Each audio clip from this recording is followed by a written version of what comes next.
पान क्रमांक 103 लूकचं शुभवर्तमान अध्याय 13 वचन 6 ते 8 मी वाचतो, कान देऊन ऐका. त्याने हा दाखला सांगितला, कोणा एकाचे त्याच्या द्राक्षमळ्यात लावलेले अंजिराचे झाड होते. त्यावर तो फळ पाहावयास आला, परंतु त्याला काही आढळले नाही. तेव्हा त्याने माळ्याला म्हटले, पहा, गेली 3 वर्षे मी या अंजिरावर फळ पाहावयास येत आहे, परंतु मला काही आढळत नाही. ते तोडून टाक. उगाच त्याने जागा तरी का अडवावी. तेव्हा त्याने त्याला म्हटले, महाराज, एवढे वर्ष ते असू द्या, म्हणजे मी त्याच्या भोवती खणून खत घालीन. मग त्याला फळ आले तर बरे, नाहीतर आपण ते तोडून टाकावे. हालेलुया. माझ्या प्रिय भावांनो आणि बहिणींनो, एका माणसाचा एक द्राक्षमळा होता आणि त्या द्राक्षमळ्यामध्ये एक अंजिराचं झाड होतं. आणि द्राक्षमळ्याचा मालक तिकडे येतोय आणि अंजिराच्या झाडावर पाहतोय, फळ पाहतोय, आणि त्याला फळ काही सापडत नाही आहे. आणि जेव्हा फळ मिळत नाही तेव्हा तो माळ्याला बोलावून सांगतो, गेली 3 वर्षे मी या झाडाकडे पाहत आहे, परंतु मला फळ काही मिळत नाही आहे. ते झाड तू तोडून टाक. तेव्हा माळी मालकाला म्हणतो, महाराज, 1 वर्ष अजून ते राहू द्या. मी त्याच्या भोवती खणतो आणि तिकडे खत घालतो. मग त्याला फळ आलं तर बरं, पण आलं नाही तर आपण ते तोडून टाकावं. Hallelujah, hallelujah, hallelujah. माझ्या प्रिय भावांनो आणि बहिणींनो, येशूने हा दाखला का दिला? या अगोदर काही चर्चा चालू होती येशूची लोकांबरोबर की पश्चातापाविषयी. येशूने म्हटलं, जर तुम्ही पश्चाताप केला नाही तर तुमच्या सगळ्यांचा नाश होईल. Hallelujah, hallelujah, hallelujah. पुष्कळ वेळा आपण आपल्या रोजच्या दैनंदिन जीवनामध्ये एवढे गुरफटून गेलेलो असतो, गुंतून गेलेलो असतो असं म्हणण्यापेक्षा मी म्हणतो गुरफटून गेलेलो असतो, की आपण या जगामध्ये का आहोत, आपण कुठून आलो, आपलं भवितव्य काय आहे, आपण जाणार कुठे आहोत, आपलं अंतिम स्थान काय आहे, जीवनाचा हेतू काय आहे, जीवन म्हणजे नक्की काय आहे, यावर विचार करायला, डोकं चालवायला आपल्याजवळ वेळ नाही आहे. तुम्ही आज इकडे आलात आणि तुमच्यापैकी काही जण इकडे दिवसभर आहेत, काही जण दुपारी आलेले आहेत, पण कसं का होईना तुम्ही तुमच्या जीवनामध्ये पॉज घेतलेला आहे. याला इंग्रजीमध्ये पॉज म्हणतात. पॉज म्हणजे थोड्या वेळासाठी थांबणं. थोड्या वेळासाठी तुम्ही थांबलेला आहात. जे रहाट गाडगं आपण रोजचं वाहतो त्याच्यामध्ये आपण थोडा वेळ थांबलेलो आहोत. सकाळी उठायचं, प्रातर्विधी आटपायचे आणि कपडे करून कामाला जायचं, रात्री यायचं, वेळेवर पण नाही, उशिरा जेवायचं आणि झोपायचं आणि पुन्हा सकाळी उठायचं. हे एक रहाट गाडगं आहे आणि त्या रहाटाला आपण सगळे जुंपलेलो आहोत. आणि आपण या जगामध्ये का आलेलो आहोत, जीवनाचा हेतू काय आहे, जीवन कशासाठी आहे, आपल्याला जायचंय कुठे, एक दिवस ह्यावर आपण जरासा देखील विचार करत नाही. जी माणसं स्वतःला फार बिझी समजतात, बिझी हा शब्द आता सगळ्यांना माहित आहे, आपण म्हणू शकतो मग्न किंवा कार्यमग्न, गर्क, अशी माणसं धावती असतात, पळती असतात. त्यांना विचारलं की बाबा रे, तू सगळं कशासाठी करतोयस? माहित नाही. तू मेल्यावर ही सगळी संपत्ती कुणाची होणार आहे? माहित नाही. तू मेल्यावर जाणार कुठे आहेस? माहित नाही. अरे सगळंच जर माहित नाही तर एवढी धावपळ कशाला करतोस? माझ्या प्रिय भावांनो आणि बहिणींनो, प्रभू येशूने या ठिकाणी हा जो दाखला दिलेला आहे तो पूर्ण मानव जातीसाठी आहे. परमेश्वर तुमच्याकडे आणि माझ्याकडे कसा पाहतोय ते येशूने सांगितलेलं आहे. जेव्हा एक माणूस त्याच्या शेतामध्ये झाड लावतो तेव्हा तो कशासाठी लावतो? तुम्ही आंब्याचं झाड लावलं आणि त्याला जर आंबे आलेच नाहीत तर तुम्ही त्या झाडाचं काय करणार? तोडून टाकणार. कोण माणूस आहे की जो आंबे न देणारं झाड तसंच ठेवेल? तुम्ही शेतकऱ्याला विचारा, आम्ही केळ झाडं लावतो, इकडे वसलेला केळी लावतात आणि काही केळी वांज निघतात, म्हणजे त्याला लोंगर येतच नाही. मग लोक काय करतात? ती वांज केळ काढून टाकतात. माझ्या प्रिय भावांनो आणि बहिणींनो, जर आपण आपल्या शेतात लावलेलं झाड जर फळ देत नसेल तर काढून टाकतो, तर येशूला काय शिकवायचं आहे ते समजून घेऊया आपण. या जगामधला प्रत्येक मनुष्य म्हणजे परमेश्वराने लावलेलं झाड आहे.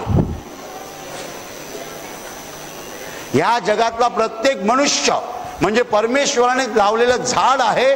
जर या झाडाने फळ दिलं नाही, पुढे काय बोलायचं तुम्हाला माहित आहे?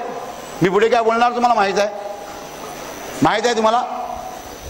जर या झाडाने फळ दिलं नाही तर परमेश्वर काय करेल? बोला बोला, जोरात बोला. भीती वाटते तरी बोला. बोलायला भीती वाटते तरी बोला. काय करेल? झाड तोडून टाकेल. झाडाला आवडो की न आवडो. असं कोणतं झाड आहे की जे मालकाचा हात पकडू शकते आणि कोयता थांबवू शकते? आहे झाड असं? अहो, 100 फुटी झाड, त्याचा 15 ते 20 मीटर खोड, त्याच्या प्रचंड फांद्या, काहीही करू शकत नाही माणसाने ते कापायचं ठरवलं तर. तुम्ही कधी ऐकलंय की एक माणूस झाड कापायला गेला आणि मग झाडाने त्याच्या हल्ला केला आणि दोघांची जुंपली? ऐकलंय? ऐकलंय कधी? एक मोठं झाड होतं, एक माणूस कापायला गेला, मग झाड त्याच्यावर आलं आणि दोघांची लढाई झाली. ऐकलंय कधी असं? अशी बातमी कधी आली पेपरला? नाही आली. झाड जे आहे त्याच्यावर 100% अधिकार माणसाचा आहे. तसा या सगळ्या झाडावर 100% अधिकार देवाचा आहे.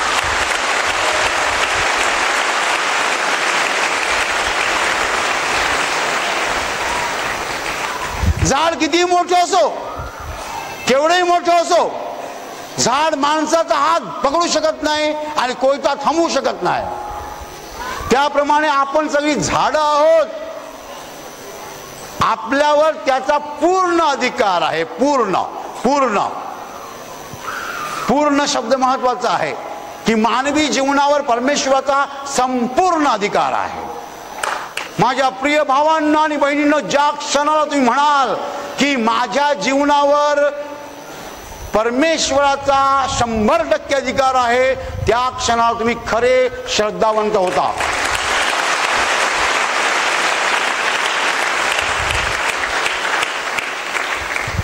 आणि पुष्कळ लोकांना नेमकं हेच जमत नाही.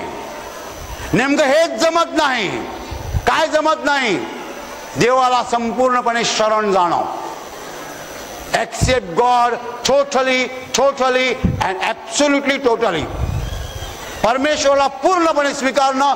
हे परमेश्वरा, तुझ्या समोर मी माती आहे, तुझ्या समोर मी काही नाहीये. तू मला निर्माण केलेला आहे. माझे शरीर तुझ्यापासून आहे. यातला एकही अवयव मी बाजारातून विकत घेतलेला नाहीये. मी हे पूर्णपणे कबूल करतो, संपूर्णपणे मी तुझा स्वीकार करतो, तुला मी संपूर्णपणे शरण येतो. हालेलुया.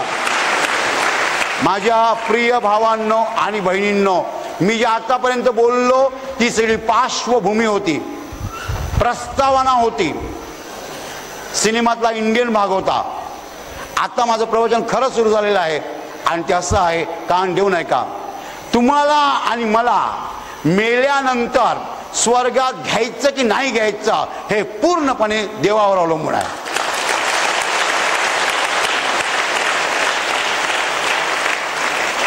असा एक तरी माणूस आजपर्यंत पाहिला की तो मेला होता, 2 तासांनी उठला आणि सांगितलं मी स्वर्गात जाऊन आलो, कसं वाटतं, पुन्हा मी चाललो. हा हा हा हा असा भेटला एक तरी माणूस तुम्हाला? जगाच्या इतिहासामध्ये येशू खेरीज करून कोणीही मेल्यातनं उठलेलं नाही आहे. माझ्या प्रिय भावांनो आणि बहिणींनो, मेल्यानंतर तुमचं आणि माझं सगळं संपतं, म्हणजे आपला आपल्यावर काहीच ताबा राहत नाही. आणि हे आपल्याला समजावं म्हणून पक्षघाताचा आजार येतो. पक्षघाताचा आजार अतिशय सुंदर आजार आहे, कारण त्याच्यात पुष्कळ शिकायला मिळतं. पक्षघाताचा झटका आला, हात वर जात नाही, पाय सुद्धा हलत नाही. आपण कोण आहोत हे पक्षघाताच्या माणसाला विचारा. एक वेळ कॅन्सरवाल्याचा गर्व उतरत नाही, HIV वाल्याचा अहंकार जात नाही, पण पक्षघाती माणसाला बरोबर कळतं जीवन काय आहे. Hallelujah, hallelujah. उजवा हात आणि उजवा पाय जर झटका बसला, जेवू शकणार नाही उजव्या हाताने, लिहू शकणार नाही. माझ्या प्रिय भावांनो आणि बहिणींनो, मेल्यानंतर आपल्याला कुठे पाठवायचं हे पूर्णपणे देवावर अवलंबून आहे. आणि त्याच देवाने हा दाखला दिलेला आहे की जर झाडाने फळ दिलं नाही तर झाड जसं कापलं जातं त्याप्रमाणे मानव जातीचं होणार आहे. पुष्कळ माणसं नष्ट होणार आहेत. नष्ट म्हणजे काय? नष्ट नष्ट म्हणजे काय? कायमचे गेले. कायमचे गेले म्हणजे काय? पुन्हा येणार नाही येणार. कोण आणणार? जर देव आणणार नाही तर कोण आणणार?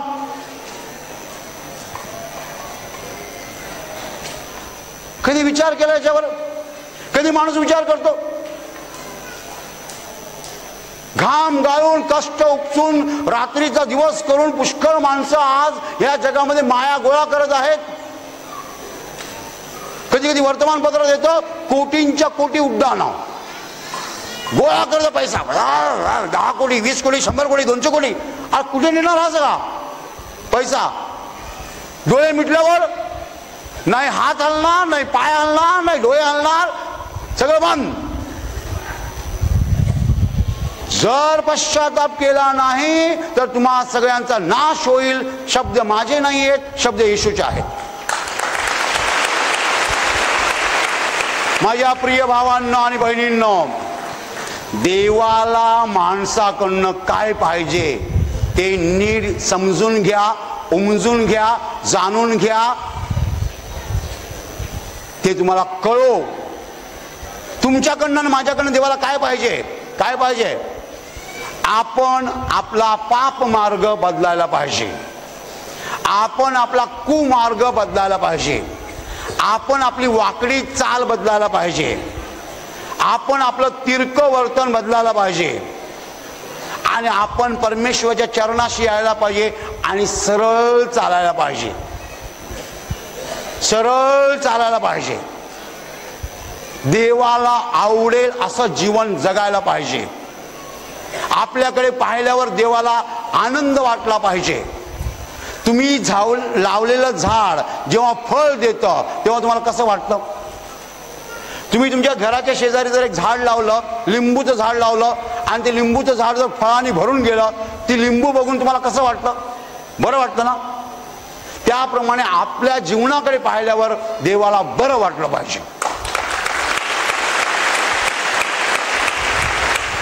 एक माणूस येतो, एवढा मोठा सुरा घेतो, एका माणसाला पकडतो, गळ्यावर सुरा मारतो, त्या माणसाला ठार करतो. त्या माणसाला ठार करतो. हे सगळं दृश्य देव स्वर्गातनं पाहतो. तेव्हा देवाला त्या मारणाऱ्याबद्दल काय वाटतं? काय वाटतं? देव म्हणतो हे झाड मला तोडून टाकायला लागेल. हा माणूस पुन्हा कुठेही दिसणार नाही. नीट कान देऊ नये का मला काय म्हणायचं आहे. देव जेव्हा एखाद्या माणसाला नष्ट करतो तेव्हा तो नष्ट करतो म्हणजे तो कायमचा नष्ट होतो. त्याला पुन्हा जीवनात कोण आणणार? त्याला जिवंत कोण करणार? जर देवाने नष्ट केलं तर माणसाला जीवन कसं मिळणार? माझ्या प्रिय भावांनो आणि बहिणींनो, जी माणसं मेलेली आहेत त्यांच्यातील जे स्वर्गात जाणार आहेत ते आपल्या नजरेस पडतील. कारण आपण सगळे स्वर्गात जाणार आहोत. Hallelujah, hallelujah. पण तुमचे नातेवाईक आणि माझे नातेवाईक जर स्वर्गात आपल्याला भेटले नाही तर संपले म्हणून समजा. कधीच भेटगाठ नाही. मग जो तुम्हाला आणि मला स्वर्गात भेटणार नाही तो नष्ट झालेला आहे म्हणून समजा. आणि नष्ट जर झालेला आहे तर त्याला जीवन कोण देणार? पुन्हा कोणीही देऊ शकत नाही. ज्याला देव जीवन देत नाही त्याला जीवन कोणीही देऊ शकत नाही. कधीही शांतपणे ह्या विषयावर आम्ही विचार करत नाही. आम्ही हजार गोष्टींचा विचार करतो. माझ्या प्रिय भावांनो आणि बहिणींनो, ह्या जगात जी माणसं देवाच्या विरुद्ध वागतात त्यांना कायमचं देवाला अंतरावं लागेल. ती देवाला कायमचे अंतरतील, देवापासून कायमचे विभक्त होतील, देवाचा त्यांचा कायमचा दुरावा होईल, देवाशी त्यांना कायमची फारकत घ्यावी लागेल, देव त्यांच्या नजरेस पडणार नाही. असं वागा की देवाने तुम्हाला शाबासकी दिली पाहिजे. एक माणूस, हे उदाहरण मी नेहमी देतो, एक माणूस आपल्या 10 वर्षाच्या मुलाला घेऊन चाललेला आहे. त्याच्या बाजूने एक मोटरसायकलवाला जातो. मोटरसायकलवाल्याची टोपी जी आहे ती खाली पडते, ती कॅप खाली पडते. तो मोटरसायकलवाला गाडी उभी करतो आणि कॅप घ्यायला येतो. त्याच्या अगोदर हा माणूस मुलाला सांगतो, बाळा जर थांबा, आणि धावत जातो. ती कॅप उचलतो आणि त्याच्या हातात देतो. हे सगळं दृश्य 10 वर्षाचा मुलगा पाहतो. मी तुम्हाला सांगतो, युनिव्हर्सिटीची कोणतीही डिग्री त्या मुलाला जे शिकवणार नाही ते त्या 10 वर्षाच्या मुलाला बाबाने शिकवलेलं आहे. काय केलं बाबाने? ती या माणसाची टोपी पडलेली आहे. हा बाबा मुलाला म्हणतो, जरा थांबा बाळा. धावत जातो, टोपी उचलतो, त्याला देतो. मुलगा हे सगळं डोळ्याने बघतो आणि तो मुलगा मोठा झाल्यावर सगळ्यांना मदत करत सुटतो.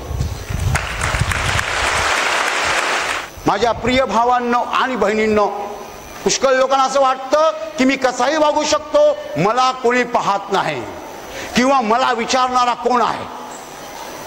लक्षात ठेवा, एक कॅमेरा 24 तास चालू आहे. तो कॅमेरा पूर्ण जगभर चालू आहे. या जगातली प्रत्येक घटना मोठी छोटी कशी असो ती देवाचा कॅमेरा टिपत असते. आणि कोणीही, खरोखर कोणीही देवाच्या नजरेतनं सुटू शकत नाही. Hallelujah, hallelujah. मला कोणी विचारलं, ब्रदर पाप म्हणजे काय? मी तुम्हाला एक सुंदर उदाहरण देतो, एकदम सुंदर उदाहरण. हे उदाहरण आयुष्यभर लक्षात ठेवा. पाप म्हणजे काय? एकदम सोपं उदाहरण, सगळ्यांना समजणार. एक धिप्पाड माणूस गाडीमध्ये उभा आहे असा, आणि त्याच्या बाजूला एक तरुण मुलगा आहे 15-20 वर्षाचा. आणि त्या तरुण मुलाचं अंग यायला लागलं या माणसाला, तेव्हा हा माणूस जोरात त्याच्या थोबाडीत मारतो. तो मुलगा गाडीत खाली पडतो आणि रडायला लागतो. तो माणूस धिप्पाड असतो, तो मुलगा काही करू शकत नाही. हा मुलगा घरी जातो, आईला सांगतो, आई मला एका माणसाने जोरात थोबाडीवर मारलं. त्याची आई रडते, पण आई काही करू शकत नाही.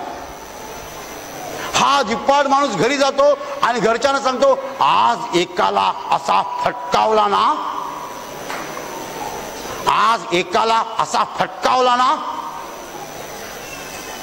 या घटनेला 15 दिवस निघून जातात.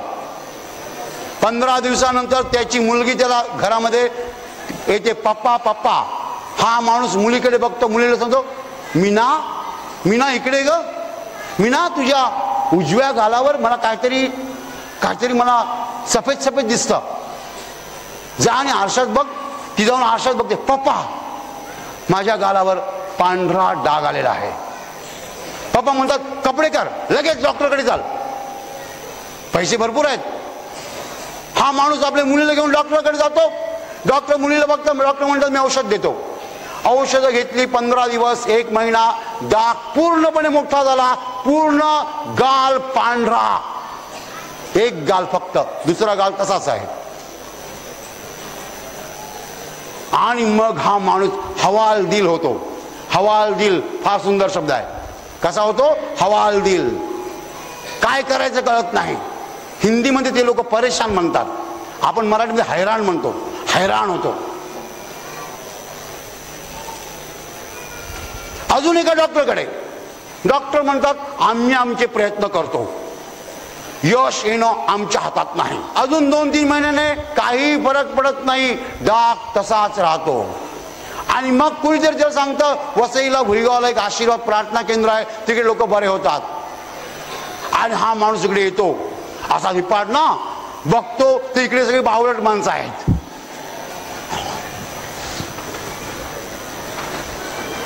हे सगळी बावळट माणसं बसले, गरीब माणसं बसलेली आहेत. माझ्यासारखा कोणी नाही आहे. पण करणार काय? गरज लागली ना. प्रार्थनेच्या वेळेला इकडनं मी सांगितलं तुमच्या हातून जे पाप घडलेलं आहे त्याचं देवाकडे क्षमा मागा. आणि हा माणूस म्हणतो हा बाबा 3 महिन्यापूर्वी गाडीमध्ये एका तरुणाला मी मारलं होतं, त्याच्या थोबाडीत मारली होती. हा टीप पेटली. देवा मला क्षमा कर, देवा मला क्षमा कर म्हणतो. धाडकणा पडतो. उठतो. संध्याकाळी जातो घरी. आणि मुलं मीना जर इकडे ग मीना तुझ्या चेहऱ्याचा डाग मला कमी झालेला दिसतो. त्या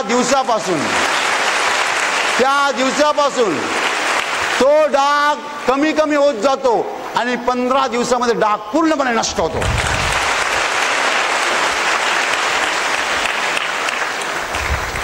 माझ्या प्रिय भावांनो आणि बहिणींनो, जेव्हा त्याने त्या तरुणाच्या थोबाडीत मारली तेव्हा त्याला वाटलं नंबर 1 माझं कोण काय करणार. माझं कोण काय करणार. हा मुलगा तर माझ्या समोर पिल्लू आहे. एक मारली तर खाली पडला. हा माझं काय करणार. गाडीमध्ये माझं कोण काय करणार. पण ज्याने त्या मुलाला निर्माण केलेलं आहे आणि ज्याने तुला निर्माण केलेलं आहे तो तुमचा खरा बाप वरती जिवंत आहे. आणि त्याला थोबाडीत मारायची गरज नाही आहे. देव खाली उतरून आपल्या थोबाडीत नाही मारणार. अरे थोबाडीत मारण्यापेक्षा गाल सफेद झाला हे काय शिक्षा आहे. काय शिक्षा आहे. कोणता पुरुष आपल्या मुलीला असं पाहेल. कोणती आई आपल्या मुलीला अशा स्थितीत पाहू शकते की एक गाल पांढरा झालेला आहे. माझ्या प्रिय भावांनो आणि बहिणींनो, जे झाड फळ देत नाही ते झाड मालक कापून टाकतो. त्याप्रमाणे आपण सगळी देवाने लावलेली झाडं आहोत. आपण जर देवाला फळ दिलं नाही म्हणजेच देवाला आवडेल असं जीवन जगलो नाही तर देव मेल्यानंतर आपल्याला कायमचं नष्ट करेल. आणि जेवढे लोक माझे प्रवचन इकडे ऐकत आहेत आणि टीव्हीवर ते प्रवचन आल्यानंतर जेवढे लोक टीव्हीवर ते प्रवचन ऐकत आहेत त्यातला एकही माणूस कायमचा नष्ट होऊ नये म्हणून मी देवाकडे प्रार्थना करतो.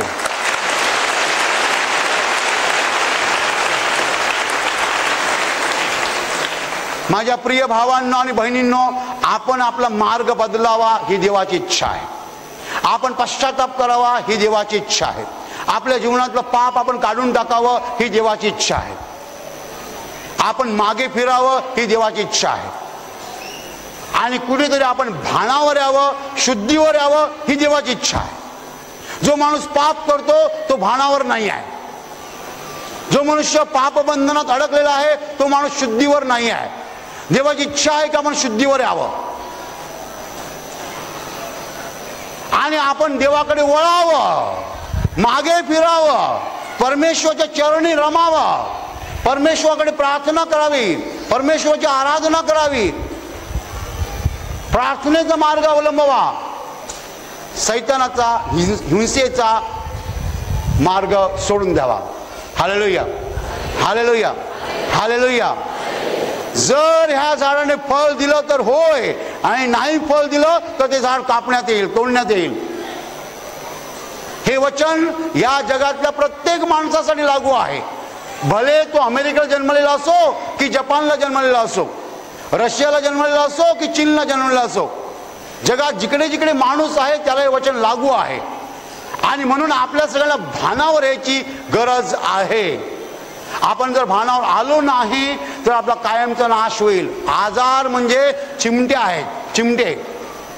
आपण भानावर यावं म्हणून देव चिमटे घेतो, आणि ते चिमटे देव स्वतः घेत नाही, सैतानाला परवानगी देतो. Hallelujah, hallelujah. डायबिटीज आला, मार्ग बदला. ऑफिसमध्ये चोरी करता, चोरी करणं बंद करा. लाच घेता, लाच घेणं बंद करा. ब्लड प्रेशर आला, लोकांना मारायचं सोडून द्या. बरोबर, लोकांना प्रेशर देता म्हणून तुमच्यावर प्रेशर येतो. Hallelujah, hallelujah. आपण आपले पाप मार्ग सोडले पाहिजेत. हे आजार जे आहेत ते चिमटे आहेत, चिमटे. चिमटे अशासाठी घेतले जातात की आपण बदलावं, आपल्यात परिवर्तन व्हावं आणि आपण देवमार्गाला यावं. पाप मार्ग सोडून देवमार्ग पत्करावा म्हणून परमेश्वर आपल्याला चिमटे घेत असतो. आजारानंतर आपले डोळे उघडले पाहिजेत, आपल्याला देवाचा खरा अनुभव आला पाहिजे, परमेश्वराची प्रचिती आली पाहिजे, आणि आपण अंधार सोडून प्रकाशाकडे आलो पाहिजे. प्रभू येशू म्हणाला, मीच जगाचा प्रकाश आहे. जो मला अनुसरतो म्हणजे माझ्या मागे येतो तो कधीही अंधारात चालणार नाही, तर त्याच्या ठाई जीवनाचा प्रकाश राहील. हालेलुया. त्याच्या ठाई जीवनाचा प्रकाश राहील. आपण अंधारातनं प्रकाशात यावं म्हणून येशू आपल्याला बोलावत आहे, हाक देत आहे, साथ घालत आहे. आपण त्याला प्रतिसाद दिला पाहिजे. We must respond to his call. आपण त्याच्या सादाला प्रतिसाद दिला पाहिजे, अशासाठी की आपलं जीवन पूर्णपणे बदलावं. माझ्या प्रिय भावांनो आणि बहिणींनो, जे लोक देवाला शरण येत नाहीत ते लोक गर्वाने फुगलेले आहेत. जे लोक देवाला शरण येत नाहीत ते लोक गर्वाने फुगलेले आहेत. त्यांना सत्य ठाऊक नाही आहे, परंतु जेव्हा ते मरतील तेव्हा त्यांच्या गर्वाचा फुगा फुटेल. Hallelujah, hallelujah, hallelujah.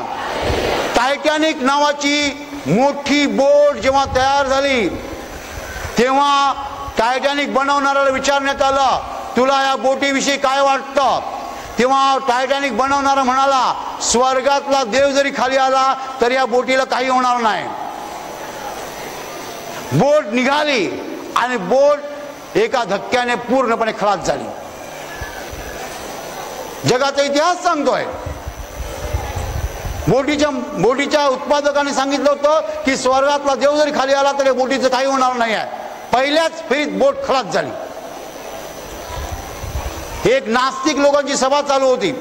तिकडे एक माणूस आला आणि म्हणाला की मी तुम्हाला सांगतो जगात देव नाही आहे, आणि जर तो असेल तर त्याने माझा प्राण आत्ता घ्यावा, पण मला खात्री वाटते तो घेणार नाही माझा प्राण. त्याच क्षणाला तो माणूस मेला. देवाने जरा सुद्धा दया दाखवली नाही. तो बोलला होता, मला खात्री वाटते तो माझा जीव घेणार नाही, पण तरी सुद्धा देवाने जीव घेतला. माझ्या प्रिय भावांना आणि बहिणींना, परमेश्वराला पाठ फिरवणं म्हणजे दगडाशी टक्कर घेणं, सूर्यावर थुंकणं. सूर्यावर थुंकायचा प्रयत्न करू नका. देवाला शरण या, परमेश्वराला शरण या. पाप मार्ग बदला, परमेश्वराच्या चरणाशी लागा, प्रार्थना करा, आराधना करा, उपासना करा, परमेश्वराकडे याचना करा, परमेश्वराचे वचन वाचा आणि परमेश्वरामध्ये रमून जा. तरच मेल्यानंतर आपल्याला तो स्वर्गात घेईल. हालेलुया. त्याने नाही घेतलं तर आपल्याला तो कायमचा नष्ट करेल. आणि असं आपल्याला नष्ट व्हायचं नाहीये, मला व्हायचं नाही, तुम्ही होऊ नयेत अशी माझी प्रार्थना आहे. हालेलुया. आणि आता मी तुमच्यासाठी प्रार्थना करत आहे.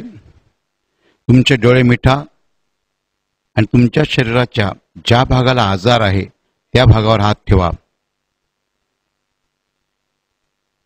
विश्वासाने हात ठेवा. प्रभू येशू स्वतः तुम्हाला स्पर्श करेल आणि एका क्षणात तुमचा आजार नाहीसा करेल.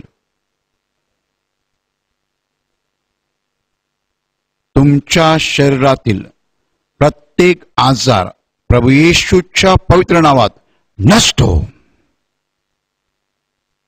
तुमच्या जीवनातील प्रत्येक दुःख प्रभू येशूच्या पवित्र नावात नष्ट हो. आणि तुमच्यावर आणि तुमच्या कुटुंबावर प्रभू येशूचे महान आशीर्वाद होत.